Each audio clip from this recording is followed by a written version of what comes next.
हमने accounting standard number 15 तक complete किया। अब बात करते हैं हम accounting standard number 16, borrowing cost. Borrowing cost का मतलब कि जो पैसा हमने उधार लिया है, उस उधार लिए हुए पैसों पर अपने को जो रिटर्न उनको देना पड़ रहा है, वो हमारी बोरोइंग। तो सबसे पहली बात तो ये अच्छा मतलब इम्पोर्टेंट अकाउंटिंग स्टैंडर्ड है अपना। बोरोइंग कॉस्ट का अकाउंटिंग स्टैंडर्ड जो है ये इश्यू हुआ था ईयर 2000। तो इसका ईयर ध्यान रखना है कि 2000 में इश्यू हुआ। दूसरी बात, बोरोइंग कॉस्ट में क्या क्या इंक्लूड करते हैं।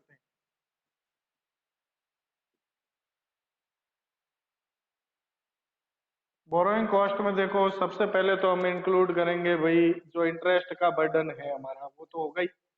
वो तो एक्चुअल बोरोइंग कॉस्ट है। भाई आपने लोन लिया है या डिबेंचर इश्यू किए हैं, डिबेंचर इश्यू करके भी लोन ही लेती है कंपनी, और क्या करती है ना। तो इंटरेस्ट तो देना है ही, वो तो बोरोइंग कॉस्ट है ही, उसमें तो सोचने की जरूरत ही नहीं है। उसके अलावा और क्या क्या चीज आती है, एक आता है कमिटमेंट चार्जेस। तो सवाल ये आता है कि भाई कमिटमेंट चार्जेस क्या।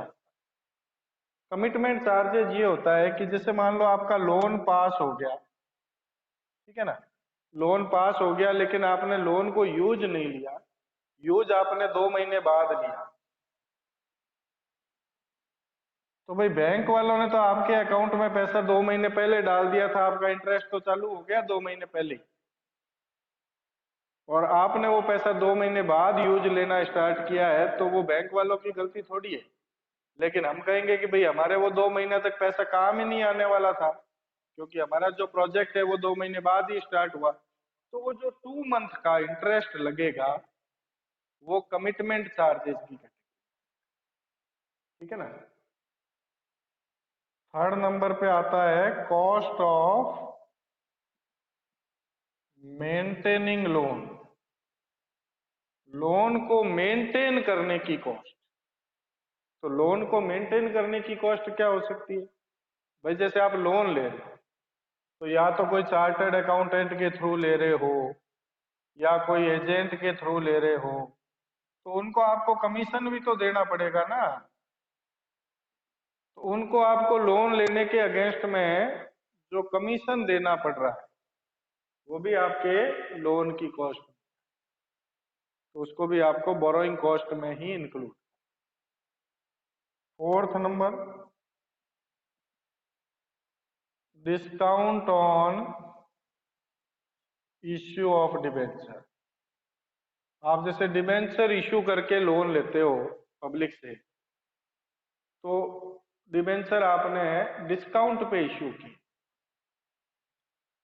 तो जब डिस्काउंट पे इश्यू कर रहे हो डिबेंचर, तो वो जो डिस्काउंट का अमाउंट, भाई आपने 1 लाख के डिबेंचर इश्यू किए 10% डिस्काउंट पे, पैसे तो आपके पास 90,000 ही आए, लेकिन लोन तो 1 लाख का ही है ना, आपको इंटरेस्ट तो 1 लाख पे ही पे करना पड़ेगा ना। तो जो ये 10,000 रुपए का डिस्काउंट दिया है ना आपने, ये भी आपके लिए क्या है, बोरोइंग। तो बोरोइंग कॉस्ट में टोटल ये 4 चीजें हम इंक्लूड करें। कौन कौन सी, एक तो इंटरेस्ट जो लग रहा है हमारे लोन पे या डिबेंचर्स पे, वो कमिटमेंट चार्जेस जो भी हो। कमिटमेंट चार्जेस का मतलब मैंने आपको बता दिया कि लोन पास होने के बाद में जब तक हमने लोन यूज नहीं लिया, लोन का पैसा यूज नहीं लिया, तब तक जो इंटरेस्ट का पैसा लगेगा वो हमारा commitment. Cost of maintaining loan, CA को या एजेंट को लोन के बदले में हम कुछ कमीशन दे रहे हैं, तो वो भी हमारी बोरोइंग कॉस्ट में इंक्लूड होगी। और डिबेंचर इश्यू करने पे यदि कोई डिस्काउंट दे रहे हैं तो वो भी हमारी बोरोइंग कॉस्ट में। अब बात करते हैं कि भाई बोरोइंग कॉस्ट का जो खर्चा है वो रेवेन्यू है या कैपिटल। भाई आपको पता है कोई भी खर्चा हो या तो रेवेन्यू की कैटेगरी में आता है या कैपिटलाइज करना पड़ता है। तो बोरोइंग कॉस्ट का जो खर्चा है वो रेवेन्यू की कैपिटल में आएगा, कैटेगरी में आएगा या कैपिटल की कैटेगरी। दोनों की कैटेगरी में आ सकता है। बोरोइंग कॉस्ट के खर्चे को आप रेवेन्यू मतलब आयगत भी मान सकते हो और कैपिटलाइज्ड पूंजीगत भी मान सकते।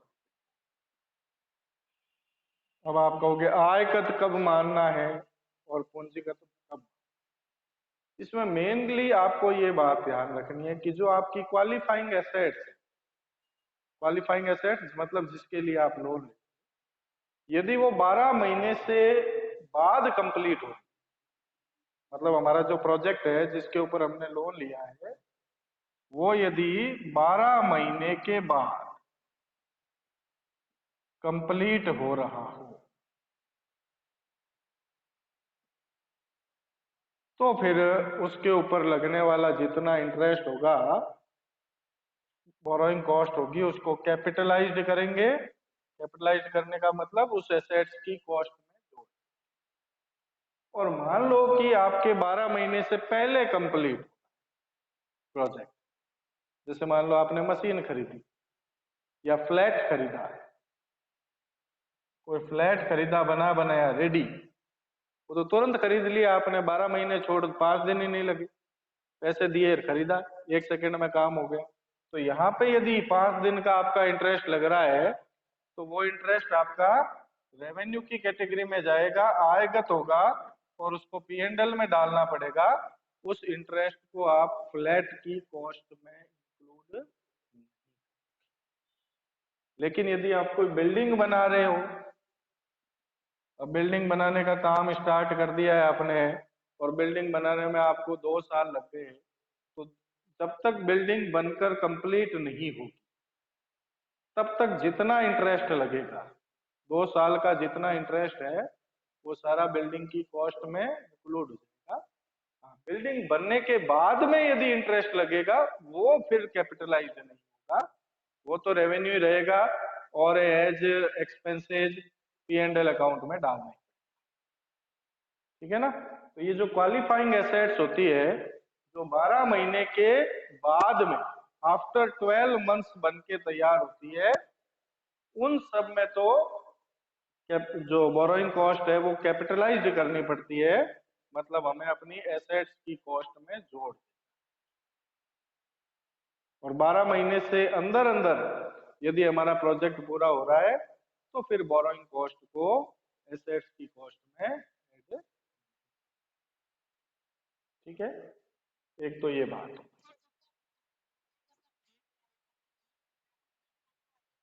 भाई आपने फ्लैट लिया, ठीक है ना, और आज खरीद लिया, पैसे दे दिए, लोन उठा लिया, ठीक है। अब फ्लैट में रहना आपने 2 महीने बाद चालू किया, तो आप ये सोच लो कि भाई 2 महीने का जो इंटरेस्ट है वो मैं कैपिटलाइज कर लूँ, तो नहीं, नहीं कर सकते भाई, फ्लैट की कॉस्ट में नहीं जोड़ सकते हो।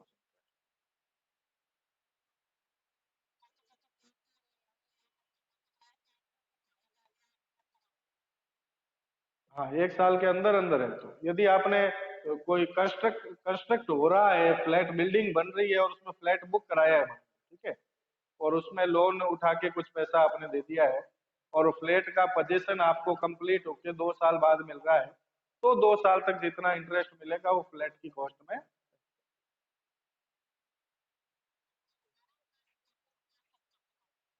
हाँ, कॉस्ट ऑफ कैपिटल कह सकते हैं। कॉस्ट ऑफ कैपिटल में तो देखो खुद की कैपिटल की कॉस्ट भी होती है, हम यहाँ पे बोरो किए हुए पैसे की कॉस्ट की। ठीक है ना? तो ये तो हो गई बोरोइंग कॉस्ट की। अब बात करते हैं कि भाई बोरोइंग कॉस्ट जो है वो चालू कब होगी। ठीक है ना, कब चालू होगी बोरोइंग कॉस्ट, कब स्टार्ट होगी? तो इसमें 3 बातें होती है। देखो, सबसे पहली बात तो कि भाई बोरोइंग कॉस्ट लग रही है अपनी, लोन हमने उठा लिया तो स्टार्ट तो होगी ऑटोमेटिकली। दूसरी बात, हमने जो भी एसेट्स खरीदनी है उस एसेट्स को खरीदने पे खर्चा किया हो, पैसा खर्च किया हो, तो वो भी अपनी बोरोइंग कॉस्ट में इंक्लूड हो जाएगी। और तीसरी बात सबसे इंपॉर्टेंट जो है कि एक्टिव डेवलपमेंट हो रहा है। अब आप कहोगे कि भाई एक्टिव डेवलपमेंट हो रहा हो इसका मतलब क्या है? एक्टिव डेवलपमेंट हो रहा हो इसका मतलब ये है कि जैसे मान लो आप बिल्डिंग बना रहे, तो बिल्डिंग आपकी बन रही हो तभी आपकी कॉस्ट कैपिटलाइज कर पाओगे आप। बिल्डिंग बन ही नहीं रही, बीच में आपने काम रोक दिया किसी भी कारण से। फॉर एग्जाम्पल, हमने 1 जनवरी को बिल्डिंग बनाने के लिए लोन, ठीक है, 50 लाख रुपए का, बिल्डिंग बनानी स्टार्ट कर दी। 1 जनवरी से 30 जून तक तो बिल्डिंग बनाने का काम चला। 30 जून के बाद में, 30 जून से लेके 1 महीना जुलाई के महीने में हमने काम रोक दिया। अब क्यों रोका वो आपका कारण है, उससे मतलब नहीं, ठीक है ना। फिर अगस्त में फिर काम चालू कर दिया। अगस्त, सितंबर, अक्टूबर, नवंबर, दिसंबर, जनवरी, फरवरी, फरवरी तक काम चला, ठीक है ना। मार्च में कोरोना आ गया। कोरोना आ गया तो गवर्नमेंट ने सब काम बंद करवा दिए। तो मार्च से लेके अप्रैल, मई, जून, मार्च, अप्रैल, मई, जून, 4 महीने काम बंद रहा। फिर जुलाई से आपका काम स्टार्ट और दिसंबर में जाके आपका काम कंप्लीट। अब इसमें कौन सी कॉस्ट कैपिटलाइज्ड होगी और कौन सी? देखो, जनवरी को आपने लोन लिया, जनवरी से काम स्टार्ट कर दिया आपने। यदि आप फरवरी से काम स्टार्ट कर रहे हो, मान लो, पहली बात तो ये, तो जनवरी की जो कॉस्ट है वो कैपिटलाइज्ड नहीं, ठीक है। फरवरी से कर दिया है तो जनवरी की कॉस्ट कैपिटलाइज्ड सोल्ड, वो बोरोइंग कॉस्ट ही नहीं होगी। थोड़ी देर पहले बताया था ना मैंने, कमिटमेंट चार्ज। कमिटमेंट चार्जेज में क्या बताया था? लोन ले लिया लेकिन लोन का यूज नहीं किया हमने, है ना, उस पैसे का यूज नहीं किया, चाहे कोई भी कारण रहा हो, तो बोरोइंग कॉस्ट में आएगी नहीं। रेवेन्यू और कैपिटल तो बात की। अब फरवरी में आपने बिल्डिंग बनाना स्टार्ट किया, फरवरी, मार्च, अप्रैल, मई, जून, 5 महीने तक तो काम चला, तो 5 महीने का इंटरेस्ट कैपिटलाइज्ड होगा। जून में आपने अपने किसी पर्सनल रीजन से काम रोक दिया, नहीं कराया, तो जून का इंटरेस्ट कैपिटलाइज्ड नहीं होगा। अगस्त, सितंबर, अक्टूबर, नवंबर, दिसंबर, जनवरी, फरवरी कंटिन्यू काम चलता रहा, इन महीनों का इंटरेस्ट कैपिटलाइज्ड होगा। मार्च, अप्रैल, मई, जून कोरोना की वजह से काम रुक गया, तो इन 4 महीनों का इंटरेस्ट कैपिटलाइज्ड नहीं होगा, क्योंकि एक्टिव डेवलपमेंट नहीं होगा, ठीक है ना। जुलाई, अगस्त, सितंबर, अक्टूबर, नवंबर, दिसंबर तक आपका काम कंप्लीट हो गया, तो जुलाई से लेके दिसंबर तक का जो इंटरेस्ट लगेगा वो कैपिटलाइज्ड होगा। समझ गए बात को?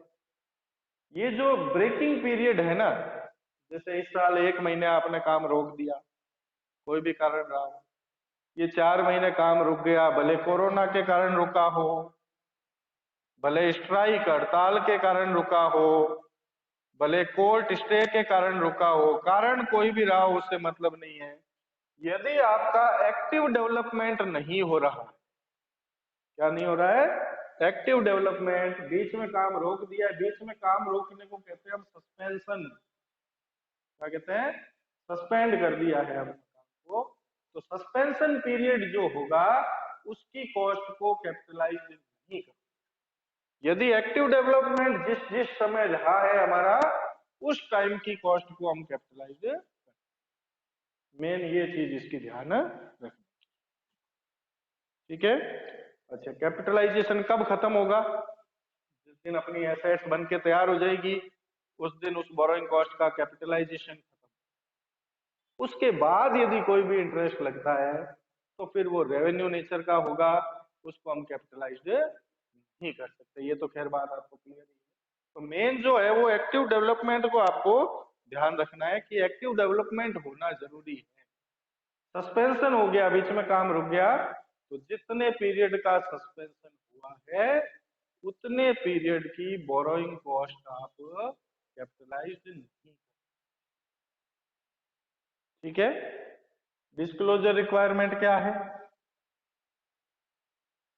डिस्क्लोजर रिक्वायरमेंट एक तो वही होगी कि भाई आपने कितनी बोरोइंग कॉस्ट को कैपिटलाइज्ड किया है, वो बताना पड़ेगा कि ये हमारी डिस्क्लोजर रिक्वायरमेंट है, ठीक है ना। और आपने बोरोइंग कॉस्ट का ट्रीटमेंट किस तरह से कर रहे हो आप, भाई कितने टाइम का आपका सस्पेंशन पीरियड है, कितने टाइम का कमिटमेंट पीरियड है, वो सब भी डिस्क्लोजर में आपको शो करना। तो ये आपके पोर्शन बोरोइंग कॉस्ट से। इसमें किसी को कोई बात पे डाउट हो तो क्लियर कर लो।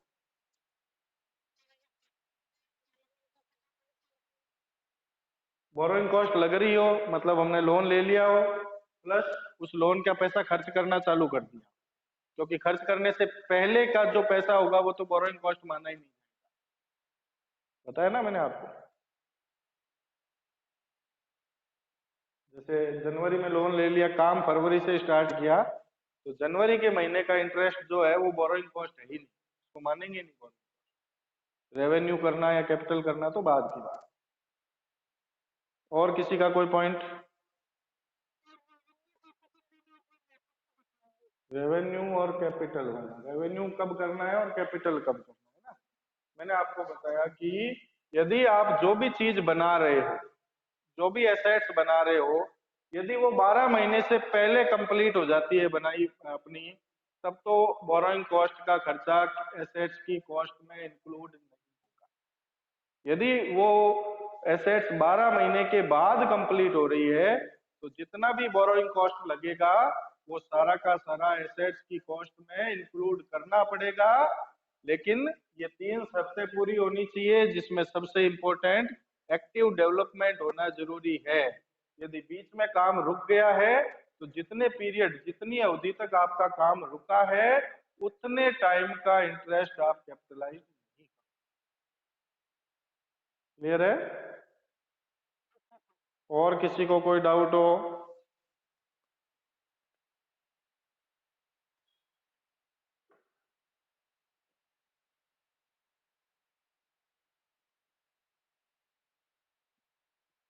ये अपना अकाउंटिंग स्टैंडर्ड नंबर 16, जो एक इंपॉर्टेंट अकाउंटिंग स्टैंडर्ड है, उसके बारे में हमने बात कर ली।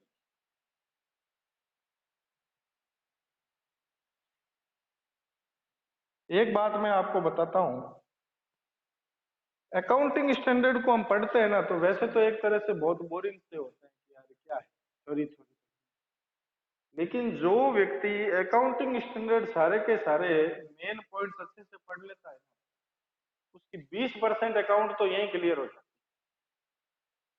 आप लोग देखते हो ये जितने पॉइंट्स हम पढ़ते हैं ना, बहुत सारे अकाउंटिंग स्टैंडर्ड पढ़े हमने अभी तक, 16 पढ़ लिए हैं, जितने भी पॉइंट्स हमने पढ़े, ये सब कहीं ना कहीं दूसरे चैप्टर्स करते हैं तो हमारे काम आते हैं। तो ये मतलब आप लोगों के लिए बहुत बेनिफिशियल होती है चीजें, कि ये अकाउंटिंग स्टैंडर्ड यदि आप पढ़ोगे। ये क्या है, टफ लगता है टफ तो है ही खैर, लेकिन पढ़ना तो पड़ेगा, क्योंकि एक माइंड में अभी नहीं रहता होगा। देखो एक बार समझने के बाद में यदि 2-3 बार उसको रिवाइज कर लोगे ना, क्योंकि देखो बाकी चीजें तो माइंड में जल्दी रह जाती है, क्योंकि वो थ्योरेटिकल पोर्शन से रिलेटेड है। नहीं, आपने अकाउंटिंग स्टैंडर्ड नहीं पढ़ा है ना तो वो थोड़ा बिल्कुल। हाँ, लेकिन थोड़ा डिफिकल्ट तो रहता ही है, मैं मानता हूँ इस चीज को, लेकिन इससे मतलब नॉलेज बहुत बढ़ता है। एक चीज आप लोग सभी अभी इतने टाइम से पढ़ रहे हो, इतने सारे हमने पढ़े हैं, नो डाउट आपके नॉलेज में काफी इंक्रीज हुआ होगा, और ये दूसरे चैप्टर्स में काम भी आता है, तो अच्छी चीज है। हालांकि मैं तो इतने डिटेल से पढ़ा भी नहीं रहा, नॉर्मल जितना आपके काम का है उतना ही पढ़ा रहा हूँ, उससे ज्यादा आगे बढ़ भी नहीं। ठीक है ना। तो आप इतना तो कम से कम तैयार करो। उसके बाद में अब लेते हैं हम अकाउंटिंग स्टैंडर्ड नंबर 17। 17 कौन सा है, सेगमेंट रिपोर्ट।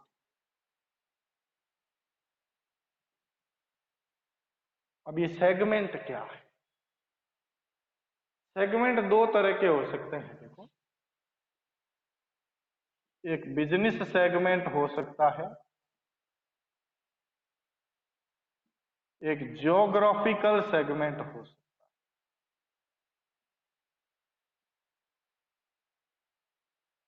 अभी बिजनेस सेगमेंट और ज्योग्राफिकल सेगमेंट क्या है, सारा का सारा खेल जो है वो रिस्क एंड रिवार्ड पर डिपेंड करता है। सारा खेल किस पे डिपेंडेंट है, रिस्क एंड रिवार्ड। तो सबसे पहले तो हम बात करें कि भाई सेगमेंट है क्या, बिजनेस सेगमेंट क्या है और ज्योग्राफिकल सेगमेंट। देखो, एक से ज्यादा सेगमेंट का मतलब क्या होता है, एक से ज्यादा। मान लो मैं कहूं रिलायंस कंपनी, रिलायंस कंपनी मान लो केवल इंडिया में काम करती, फॉरेन में नहीं करती। करती है तो बाद की बात है, पहले हम इंडिया की बात कर रहे हैं। क्या रिलायंस कंपनी एक ही प्रोडक्ट बनाती है, कई सारे प्रोडक्ट बनाती है, तो उसका सेगमेंट बिजनेस सेगमेंट कहलाएगा, क्योंकि उसके प्रोडक्ट जो है एक से ज्यादा है। और यदि रिलायंस कंपनी का बिजनेस इंडिया के अलावा इंडिया के बाहर भी अलग अलग देशों में फैला हुआ है ना, भारत के बाहर भी कई देशों में उसका बिजनेस फैला है, तो ये ज्योग्राफिकल सेगमेंट है, क्योंकि उसका एक सेगमेंट इंडिया में है, 5 सेगमेंट बाहर है। तो प्रोडक्ट वाइज होगा तो एक ही, अभी मान लो रिलायंस कंपनी एक ही प्रोडक्ट बना रही, केवल एक ही प्रोडक्ट बना रही है और 10 देशों में बेच रही, तो वो ज्योग्राफिकल सेगमेंट। लेकिन रिलायंस कंपनी एक ही देश में बेच रही है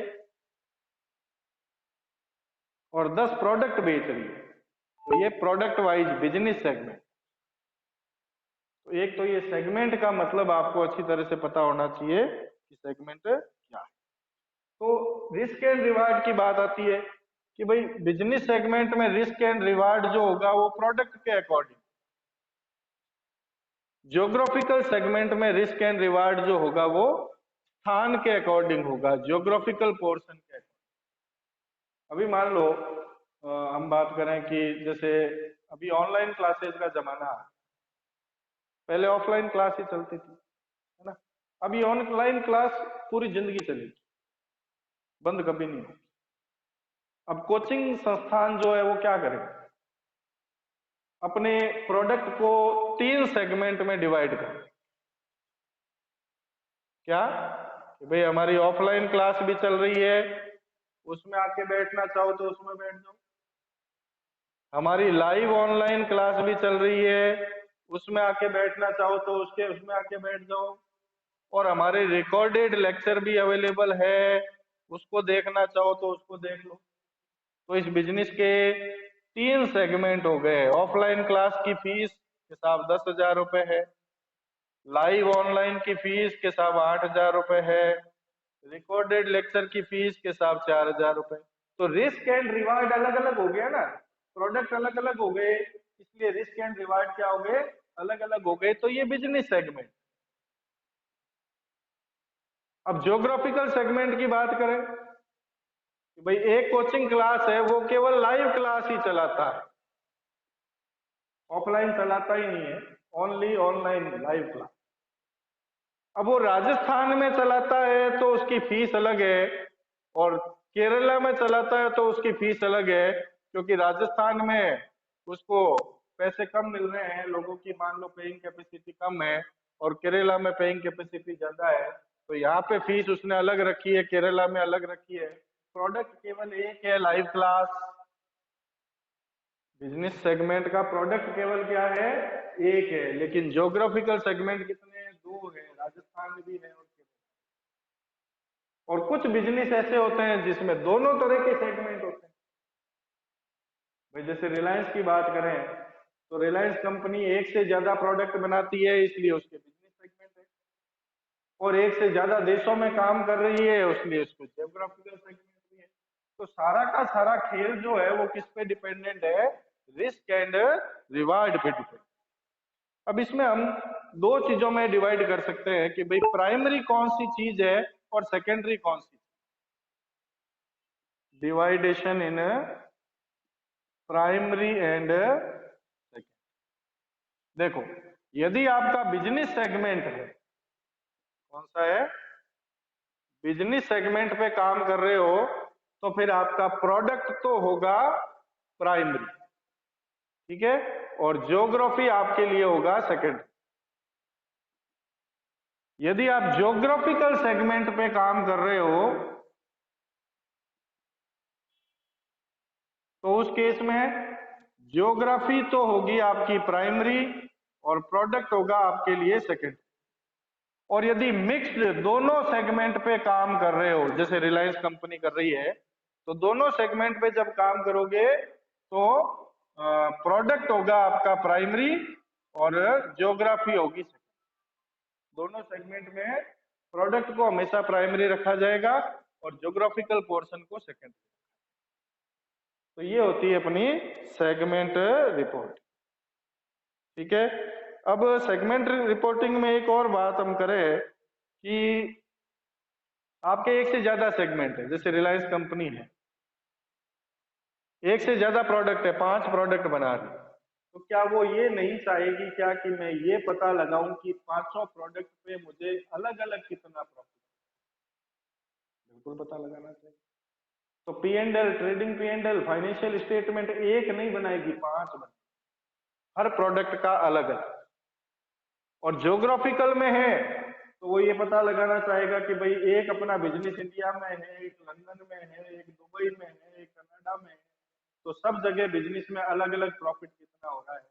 तो सेगमेंट वाइज प्रॉफिट कैलकुलेट करना ये जरूरी होता है, नहीं तो आपको पता नहीं लग पाएगा। सबका एक साथ प्रॉफिट कैलकुलेट करोगे तो आपको पता नहीं लग पाएगा कि कौन सा हम प्रॉफिट, कौन सा सेगमेंट प्रॉफिट में चल रहा है और कौन सा सेगमेंट लॉस में चल रहा है।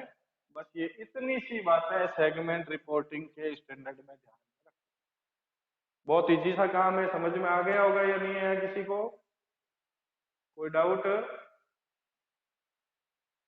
दो चीजें ध्यान रखो, प्रोडक्ट वाइज सेगमेंट और geography wise segment. Product wise मतलब एक से ज्यादा प्रोडक्ट बन रहे हैं, ज्योग्राफी वाइज मतलब एक से ज्यादा जगह पे आप काम, और सारा खेल रिस्क एंड रिवार्ड का है। प्रोडक्ट वाइज में रिस्क एंड रिवार्ड प्रोडक्ट के हिसाब से होगा, ज्योग्राफिकल में रिस्क एंड रिवार्ड ज्योग्राफी के। इतनी सी बात ध्यान रखनी है इस अकाउंट में। है किसी को कोई कंफ्यूजन तो बात करो, किसी को कोई डाउट है?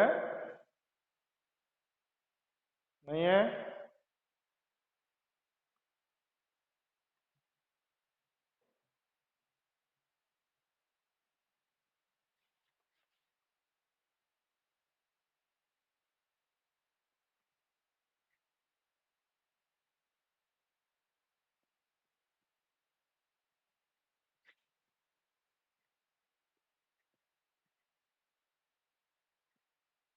ये अपना हो गया अकाउंटिंग स्टैंडर्ड नंबर। अब बात करते हैं accounting standard number 8, related party disclosure. अब ये रिलेटेड पार्टी डिस्क्लोजर क्या है? मतलब आपके बिजनेस की कोई रिलेटेड पार्टी है, तो रिलेटेड पार्टी का मतलब क्या हो? देखो बेसिकली रिलेटेड पार्टी को हम 5 कैटेगरी में डिवाइड करते हैं। पहली कैटेगरी, यदि आपके बिजनेस के ऊपर किसी और बिजनेस की होल्डिंग है। अब आपको सबको पता है कि बिजनेस के ऊपर किसी और बिजनेस की होल्डिंग होती है, कब होती है?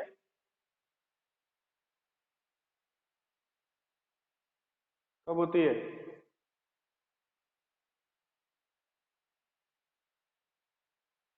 एक बिजनेस के ऊपर दूसरे बिजनेस, चाहे कंपनी हो, मतलब 51% शेयर उसके परचेज किसी और कंपनी ने, मिनिमम 51%, ठीक है ना। इसके अलावा मान लो बिजनेस का जो मैनेजिंग डायरेक्टर है, वो किसी मैनेजिंग डायरेक्टर के ऊपर किसी और का कंट्रोल हो, किसी और व्यक्ति का कंट्रोल हो। अब जैसे रिलायंस कंपनी है, एक कंपनी तो नहीं है, 20 कंपनियां है ना। अब एक कंपनी का मैनेजिंग डायरेक्टर मान लो आकाश अंबानी को बना, लेकिन आकाश अंबानी के ऊपर कंट्रोल किसका है? ऊपर मुकेश अंबानी का है ना? तो मुकेश अंबानी उस बिजनेस की रिलेटेड पार्टी है। भले मैनेजिंग डायरेक्टर कौन है? आकाश अंबानी है, तो भी मुकेश अंबानी उस बिजनेस की रिलेटेड पार्टी माना है, क्योंकि उस डायरेक्टर के ऊपर उसकी कंट्रोल। ठीक है, एक तो बात हो गई होल्डिंग की। दूसरी बात करते हैं associates and joint venture. Associates आपको पता है कौन होते हैं? एक से ज्यादा व्यक्ति मिलकर जब एसोसिएट्स बनाते हैं तो रिलेटेड पार्टी ऑटोमेटिक ही हो गई। उसमें एक व्यक्ति का तो होल्ड नहीं है, 5-10 व्यक्तियों का होल्ड। जॉइंट वेंचर में भी एक व्यक्ति का होल्ड नहीं होता है, एक से ज्यादा व्यक्ति मिलकर काम करते हैं, तो उसमें भी रिलेटेड पार्टी ऑटोमेटिक है।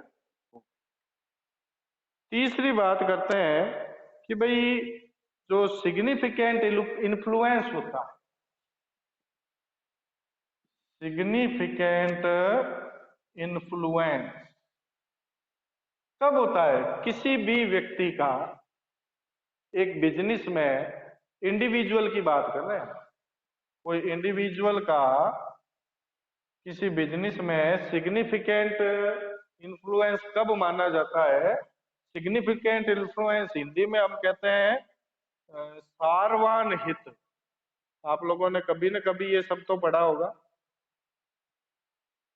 किसी को याद है कि किसी व्यक्ति का किसी बिजनेस में सारवान हित कब माना जाता है? सिग्निफिकेंट इन्फ्लुएंस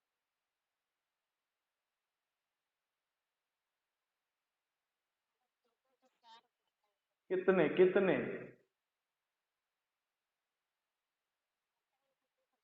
51% से ज्यादा? तो फिर वो होल्डिंग कंपनी बन जाएगी ना, फिर वो व्यक्ति क्यों रहेगा? है नहीं, 20%। यदि किसी इंडिविजुअल ने किसी बिजनेस के 20% से ज्यादा शेयर खरीद रखे हैं, या 20% से ज्यादा उसकी होल्डिंग है किसी बिजनेस के ऊपर, तो उस बिजनेस में वो सिग्निफिकेंट इन्फ्लुएंस रखता है, सारवान हित रखता है, तो वो व्यक्ति भी उस बिजनेस की रिलेटेड पार्टी मानी। चौथी बात, पहली बात तो हो गई होल्डिंग कंपनी की, दूसरी हो गई एसोसिएट्स एंड जॉइंट वेंचर की, तीसरी हो गई सिग्निफिकेंट इन्फ्लुएंस की, चौथी बात आएगी की मैनेजरियल पर्सन।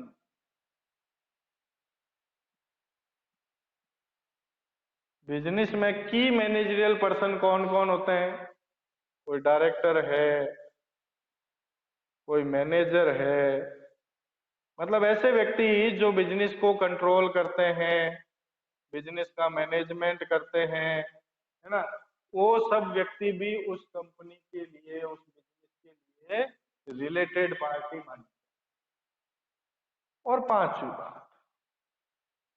पांचवी बात सिंपल सी करेंगे कि 3 और 4th नंबर के ऊपर भी कोई व्यक्ति है जो इन दोनों को कंट्रोल कर सकता है। इनके ऊपर भी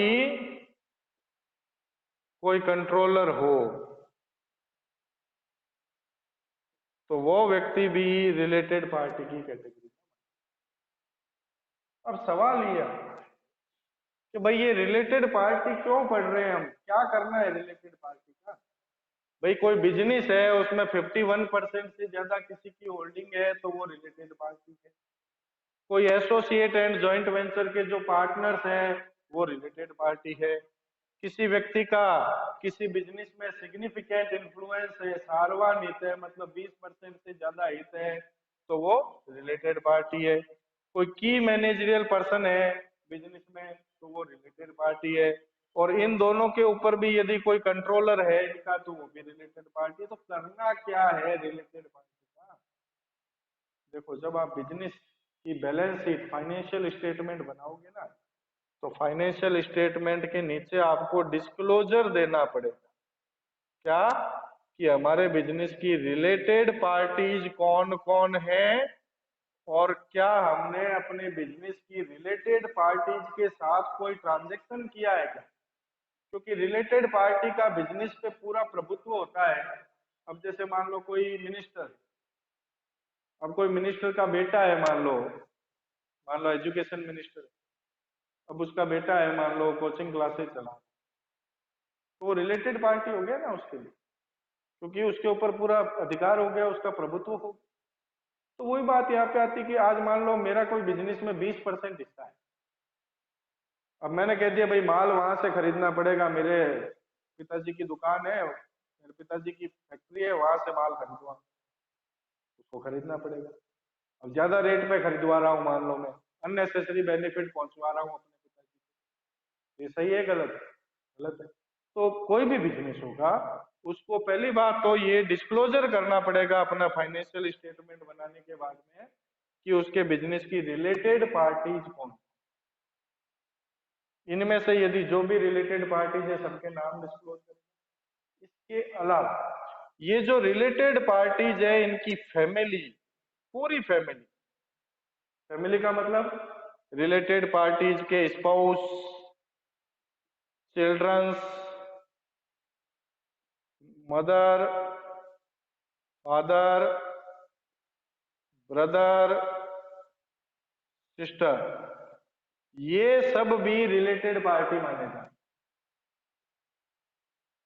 मतलब आज मैं किसी बिजनेस के 20% से ज्यादा हिस्से का मालिक हूं, तो मेरे रिलेटिव जितने भी है ना, वो सब उस बिजनेस के रिलेटेड पार्टीज माने जाएंगे, क्योंकि उनके ऊपर इन्फ्लुएंस रहेगा। क्योंकि आज मैंने कुछ नहीं कहा, मेरी वाइफ ने मान लो उस बिजनेस में कोई बात कह दी कि भाई ये काम ऐसे करना, तो इन्फ्लुएंस तो है ना उसका उसके ऊपर। उनको पता है कि भाई इसके हस्बैंड का 20%।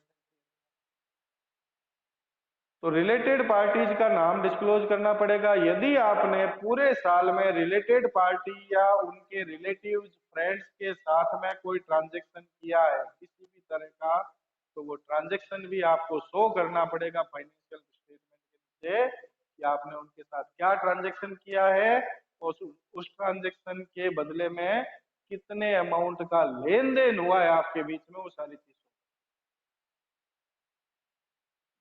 ये होती है रिलेटेड पार्टी। बस इस अकाउंटिंग स्टैंडर्ड में इतना ही पढ़ना। इसमें किसी को कोई पॉइंट पूछना हो तो पूछ सकते हो।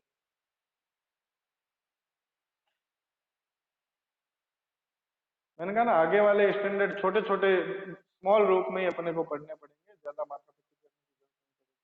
अब जैसे ये मैंने आपको समझाया है, तो मेरे हिसाब से अब आपको रटने की जरूरत ही नहीं है, इसको आराम से समझ में आ गया होगा। अब आपको हमेशा याद रहेगा कि भाई रिलेटेड पार्टी क्या है, तो कोई दिक्कत ही नहीं आएगी। है किसी को कोई डाउट? नहीं है?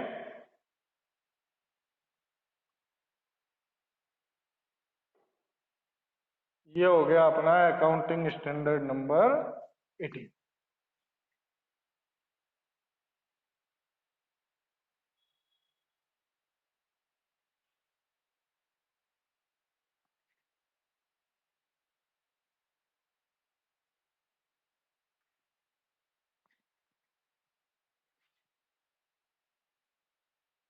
अब बात करते हैं अकाउंटिंग स्टैंडर्ड नंबर 19,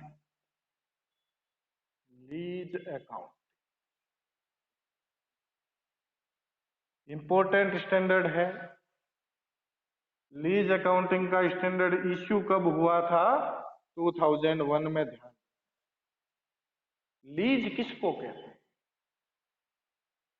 लीज का मतलब होता है transfer of assets against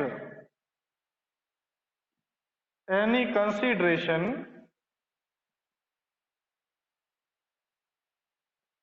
without transfer of ownership.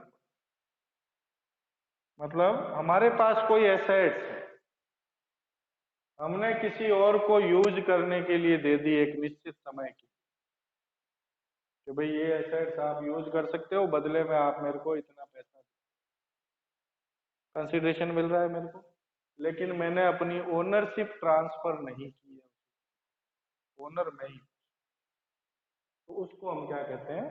Lease. तो लीज की दो पार्टीज होती है, पार्टीज कितनी होती है? दो, एक लीज लेने वाला, एक लीज देने वाला। लेने वाले को कहते हैं लेसी, देने वाले को कहते हैं लेसर।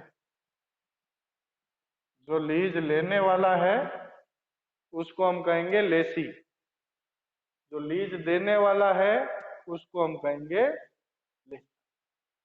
ठीक है, एक तो बात हो गई लीज की, हालांकि छोटा सा ही स्टैंडर्ड है लेकिन इंपॉर्टेंट बहुत है, ध्यान रखना। Transfer of assets against any consideration without transfer of ownership. हमने अपनी एसेट्स को बिना ओनरशिप के ट्रांसफर किए किसी और व्यक्ति को दिया है यूज में लेने के लिए, तो उसको हम क्या कहते हैं?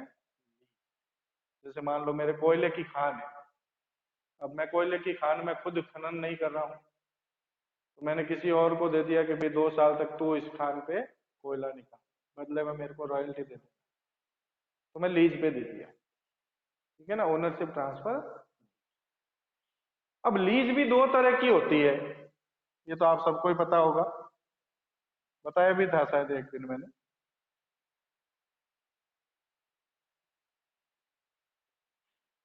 लीज दो तरह की होती है, एक होती है फाइनेंस लीज,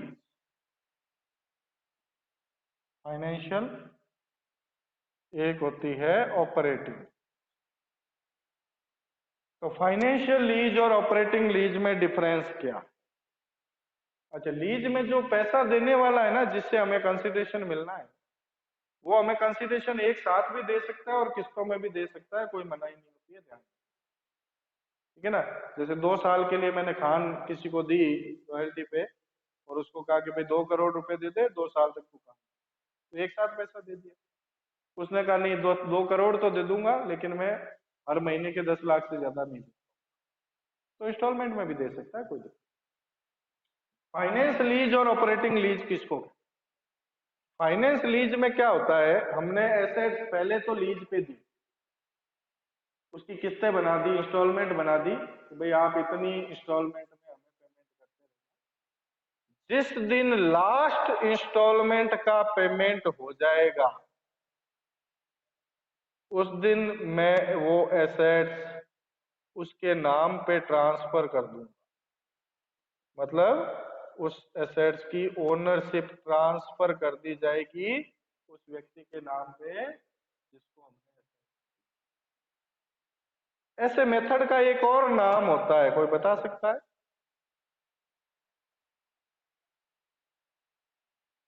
एक सिस्टम होता है, आप सबने पढ़ा हुआ होगा, hire purchase. Very good. Hire purchase में क्या होता है? हायर परचेज में यही तो होता है, हमने एसेट्स किसी को दे दी, वो हमें किस्तें देता रहेगा, एसेट्स के ओनर हम, मतलब वो हमारे से हम उससे रेंट ले रहे हैं एक तरह से। जिस दिन वो लास्ट इंस्टॉलमेंट का पेमेंट कर देगा हमको, उस दिन वो एसेट्स उसकी हो जाएगी, हम उसका ओनरशिप। लेकिन ऑपरेटिंग लीज में ओनरशिप कभी ट्रांसफर नहीं, ओनरशिप ट्रांसफर कभी नहीं होगी। जितने समय के लिए हमने लीज पे दिया है उतना टाइम पीरियड जिस दिन खत्म हो जाएगा उस दिन वो एसेट्स वापस हमारे पास आ जाएगी, इसमें ओनरशिप कभी भी ट्रांसफर नहीं होती है। ये चीज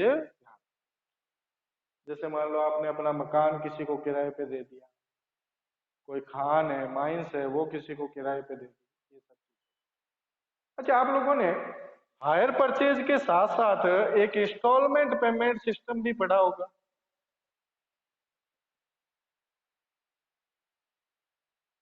मैं एक क्वेश्चन पूछना चाहता हूं कि हायर परचेज और इंस्टॉलमेंट पेमेंट में डिफरेंस क्या है? किसी को भी पता हो?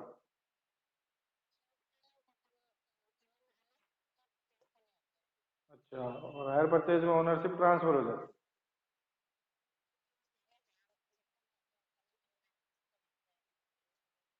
ठीक है, और कोई आंसर?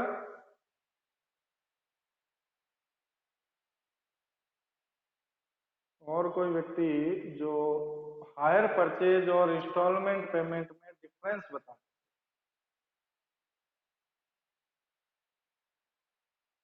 किसी को भी पता नहीं।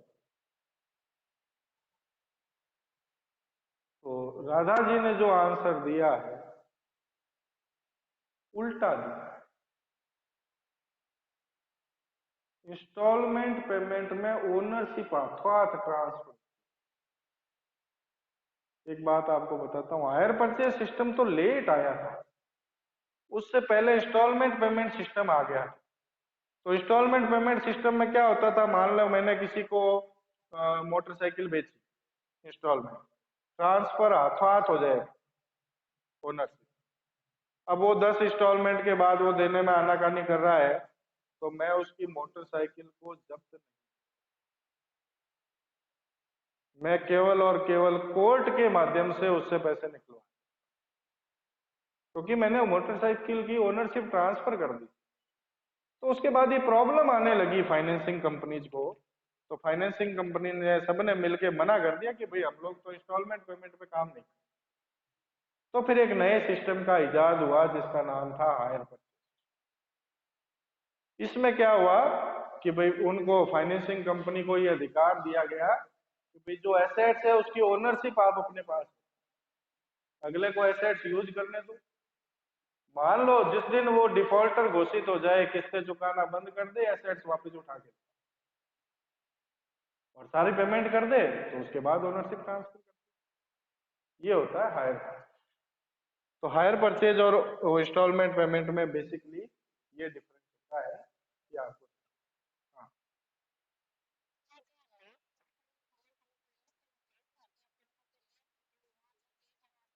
बिल्कुल उसकी हो। हाँ, लीज का नाम, ओनरशिप ट्रांसफर होते लीज खत्म ऑटोमेटिकली हो। हाँ, नहीं नहीं, फिर तो नहीं। वो 20 साल वाली वो चीजें अलग होती है ना, उसके बाद लीज को रिन्यू करवाना पड़ता है। वो तो लीज भी रहती है, वो हमेशा ऑपरेटिंग लीज होती है। फाइनेंशियल लीज जो होती है वो जैसे हायर परचेज सिस्टम वगैरह होते हैं ना, इन पे ऊपर अप्लाई होती है, जिसमें एसेट्स फिर लास्ट इंस्टॉलमेंट के बाद अगले को दे देते हैं हम, ये तो बात है।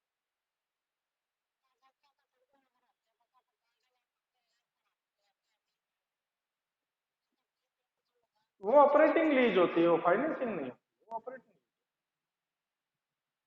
ऑपरेटिंग लीज में ओनरशिप ट्रांसफर